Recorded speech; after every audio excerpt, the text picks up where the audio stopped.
அவங்க இன்னொருத்தர் பேசுவாங்கல்ல அவங்க கிட்ட ஜெயிக்கணும். அதுக்கு ஒரு பரிகாரம் வேணுமா வேண்டாமா? சார் ஒருத்தர் பேசுறாங்க, எதிர்த்து பேசுறாங்க, அவங்க எதிர்த்து பேசுறாங்கல்ல அவங்க பிறவிக்கணும், அவங்கள நம்ம அடக்கணும். அதுக்கு ஒரு பரிகாரம் என்ன வேண்டாமா? உங்களுக்கு ஜோசியில நிறைய கேள்வி கேட்பாங்க. அதுக்கு ஒரு பரிகாரம் என்ன? நான் 30 வருஷமா செஞ்சிருக்கிற பரிகாரத்தை இன்னைக்கு இங்க அரங்கேற்றம் பண்றேன்.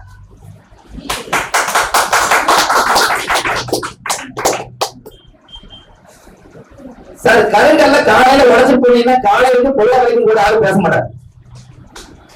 இது கை தட்டவே இல்ல, பெரிய வரியால சொன்னேன். சார் காலையில ஒரு கருங்கல்ல எடுத்துங்க, சுத்தில வண்டிக்குள்ளேயே வச்சுங்க. ஏன்னா எப்படி இருந்தாலும் பதிவுல போகுது, எல்லாரும் தட்டித்தான் வந்து பேச போறாங்க, நாம வைக்க போறோம். ஒரு கருங்கல்லை எடுத்து அந்த கல்லை உடைச்சிட்டீங்கன்னா அன்னைக்குள்ள தடை நீங்கிடும். உங்களுக்கு போற காரியம் வெற்றியாகும். என்ன லாஜிக் தெரிஞ்சா சொல்லுங்க, சூப்பரா கை தட்டலாம்.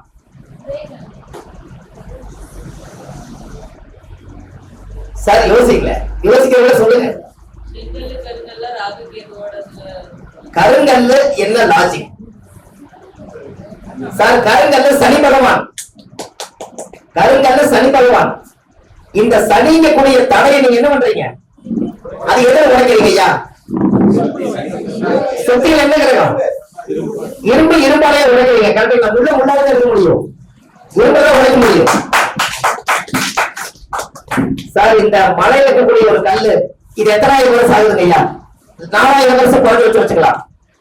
சார் 4000 வருஷம் இருக்கக்கூடிய கல்லு உங்க கையில உடம்படுது. அன்னையோட அந்த கல்லு காய்ச்சி முடிஞ்சுதா? நீங்க கை சொல்றீங்க அப்படி. சார் இது ஒரு சின்ன பரிகாரம்.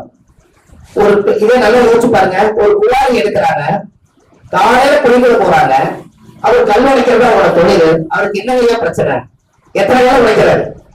காலையில 6 மணிக்கு வரும்போது பணம் ஒரு செலவு எடுக்கிறாரு. அவர் எத்தனையோ ஒரு பணம் கொடுக்குறாங்க, சாமி செய்ய கொல்ல உடைக்கிறாரு. அவருக்கெல்லாம் பிரச்சனை இல்லை, நாம உடைக்கல. அப்போ 1,00,000 வருஷம் ஆகும், மண்ணு கல்லா மாறும். அந்த கல்ல உங்க கையில கிடைச்சு உடைச்சுட்டா எத்தனை வருஷம் அந்த கல்லு வந்து தியானம் பண்ணி தவம் பண்ணி உருண்டு பிறண்டு நம்ம கையில கிடைச்சிருக்கு. அந்த கல்ல சனி பகவான்.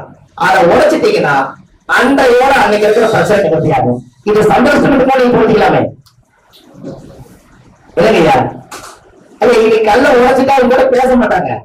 எனக்கு இது என்ன லாஜிக் கேட்டீங்கன்னா, ஆபீஸ்ல போகும்போது ஓனர் வந்து பயங்கரமா டைம் லேட் ஆகி போறாருங்களா, இவங்க ஆபீஸ் வரைக்கும் டிராபிக் ஆயிருந்தா 1/2 மணி நேரம் லேட்டா போனா அந்த ஓனர் திட்டாத நாளே இல்லை. அவரை இதுக்காகவே எனக்கு ஒரு அமௌண்ட் அப்பாயின்மெண்ட் வாங்கி பணம் கட்டி எனக்கு குடும்பத்துல எந்த பிரச்சனை இல்லைங்க, நான் மாறாம உழைச்சு பாடல் கொடுக்குறேன்.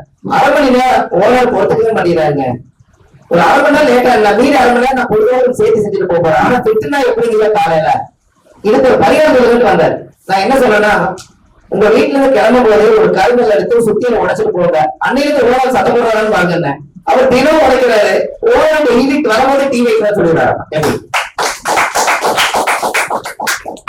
அங்க உடைச்சப்பவே டீ வைக்கிற சொல்லிட்டாருங்க. இவர் இன்னும் ஆபீஸ் வந்து சேரல. பாருங்க சகடம் பாருங்க.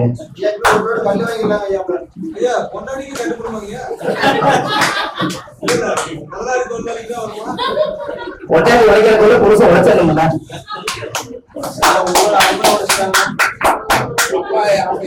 சார் இந்த மாதிரி விஷயங்கள்லாம் நீங்க ஆம்பளைங்க கவனக்கூடாது. இது கேட்ட போது காலையிலேயே பாத்திரம் உடைச்சு உடைச்சு உடனே போயிருந்துங்க. லேடிஸ் கிடைச்ச உருவாங்கடா, ஏன்னா அவங்களே சக்தி, இதுல வேற சுத்தி எடுக்காம இருப்பாங்களா?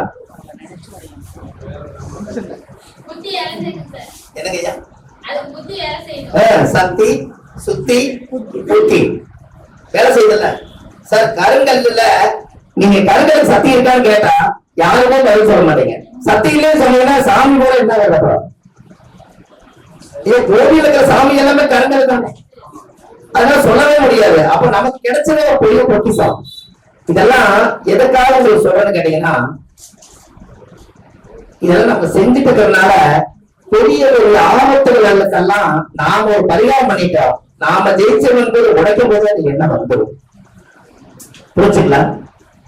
நம்ம வீட்டுல யாரும் அவங்க வேலை செஞ்சிருக்க மாட்டாங்க. நம்ம ஜோசியரு நம்ம ஞானத்தோட செஞ்சிருப்போம். நாம ஜெயிச்சவங்க நம்பிக்கை முதல்ல வந்து நல்லா உழைச்சாரு என்னங்கய்யா முதல்ல நமக்கு பவர் வேணுங்க.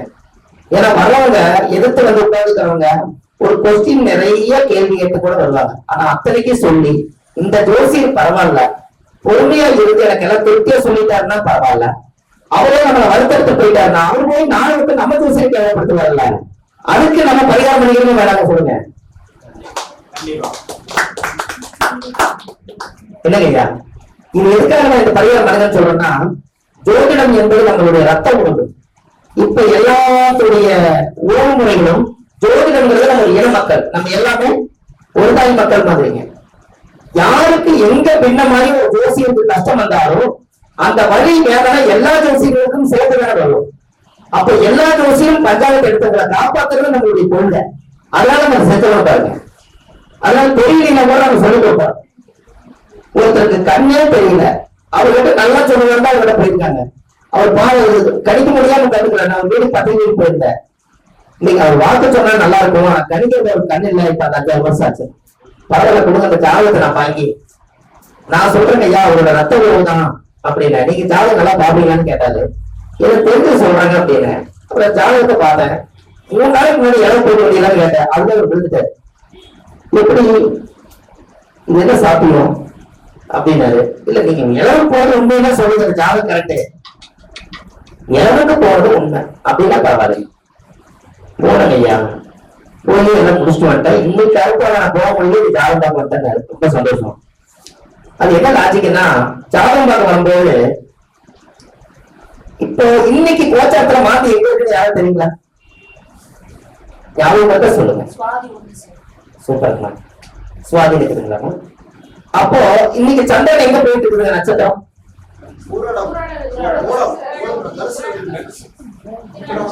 ஏதோ ஒரு நட்சத்திரம்.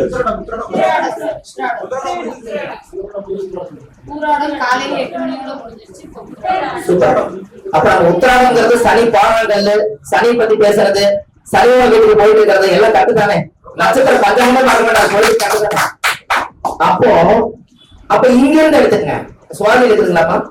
சுவாதி விசாக கேட்ட எல்லாம் ஆகுது. இன்னைக்கு ஒருத்தர் ஜாதகம் பார்க்க வந்திருந்தால் எப்படி? இன்னைக்கு ஒருத்தர் ஜாதகம் பார்க்க வந்திருந்தா அவர் யாராவது மகர ராசியில, உத்திராட நட்சத்திரத்துல தனுசு ராசியிலயோ மகர ராசியிலயோ அவர் யாராவது வந்திருந்தா அவர் ஜாதகத்துல மாந்தி மேல சந்திரனுக்கு தான் பாருங்க. அவர் ஜாதகத்துல மாந்தி மேல இன்னைக்கு சந்திரன் போயிருக்குதா? அப்ப பின்னாடி இருக்கிற மாந்தி எங்க எந்த நட்சத்திரம் இருக்குது? சுவாதியில் இருக்குது. அப்ப 7 நாளைக்கு முன்னாடி சுவாதி நட்சத்திரம் வரும்ல, பின்னாடி எடுத்தீங்கன்னா 7 நாளைக்கு முன்னாடி இறப்பு போயிட்டு கேளுங்க. அந்த சந்திரன் மாந்தி இறப்ப தொட்டு தான் நம்ம வந்திருக்காரு. ரெடி ஐயா, மாந்திங்கிறது இறப்பு. அவருடைய சந்திரன் அவருடைய பாதையில வந்துட்டு இருக்குது. அப்ப என்னன்னா கோச்சாரத்திலையும் மாந்தி அங்கதான் இருக்கு. அந்த சந்திரன் மாந்தி மேல அந்த நட்சத்திரத்து மேல தொட்டு டிராவல் பண்ணித்தான் ஜோசியர் வந்து பார்த்திருக்காரு. அப்ப எல்லா நாளும் ஒவ்வொரு நாளும் இடம் மீது சொத்து சொல்லுவீங்க, மாந்தி மட்டும் இறப்ப சொல்லுவீங்க. அப்ப 3-4 நாளைக்கு முன்னாடி நீங்க ஜாதகம் பார்க்க வரும்போது உங்க மாந்தி மேல சத்திரம் இருக்குதுன்னா பின்னாடி போய் ஐயா ஒரு வாரத்துக்குள்ள நீங்க இடம் போடுறீங்கன்னா கேட்டீங்கன்னா கரெக்டா போயிருப்பாரு. புரியுதா? சொல்லுங்க ஐயா. ஒரு டீ சாப்பிட்டு வந்துட்டு பார்க்கலாம்னு சொல்றாங்க. டீ சாப்பிடுங்க.